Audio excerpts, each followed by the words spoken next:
Today's other headlines start in the Middle East, where Hamas freed 8 hostages and Israel handed over more than 100 Palestinian prisoners in a third round of exchanges.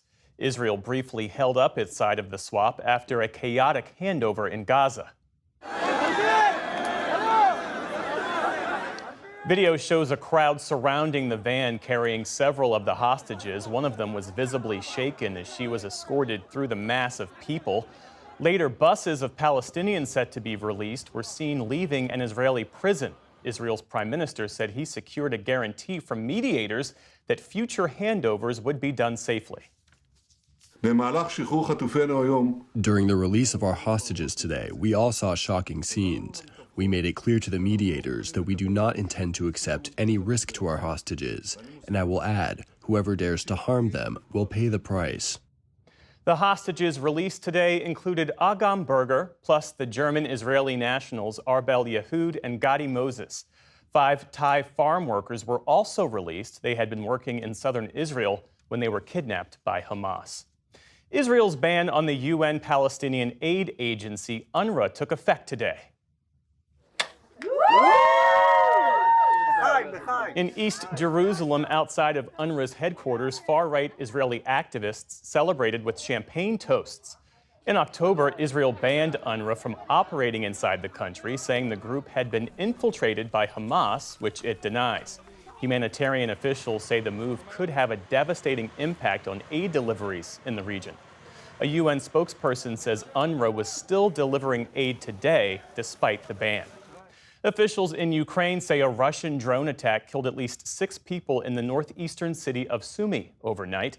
9 others were injured. Regional authorities say a drone slammed into an apartment building, blowing out a wall and windows. Following the deaths, the city announced 2 days of mourning. Ukraine's Air Force says Russia launched more than 80 drones overnight, but most were shot down or otherwise missed their targets. Back in this country, a U.S. appeals court ruled today that a decades-old federal ban on handgun sales to adults under the age of 21 violates the Second Amendment. The court found that the ban is inconsistent with the 2022 Supreme Court ruling that established a more conservative test for assessing firearm laws. The original measure was adopted by Congress back in 1968. Today's ruling comes from the same court that had upheld the ban as recently as 2012.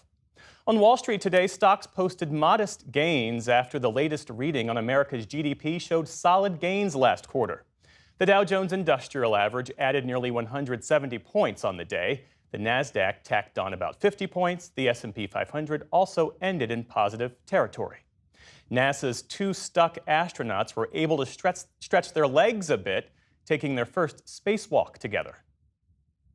All right, thank you. Yeah. Sonny Williams and Butch Wilmore floated outside the International Space Station to perform maintenance work about 260 miles above the Earth. It's the second spacewalk for Williams this mission, but the first for Wilmore, though he has done such walks on prior trips to space. The pair were only supposed to be aboard the ISS for about a week when they arrived last June, but technical problems extended their stay.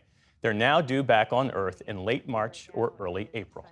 And British singer and actress Marianne Faithfull has died. Considered the it girl of the swinging 60s, she was once the girlfriend of Rolling Stones frontman Mick Jagger.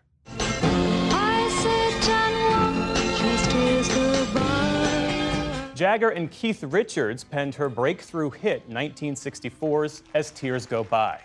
She in turn became their muse, inspiring and even helping to write some of their greatest songs.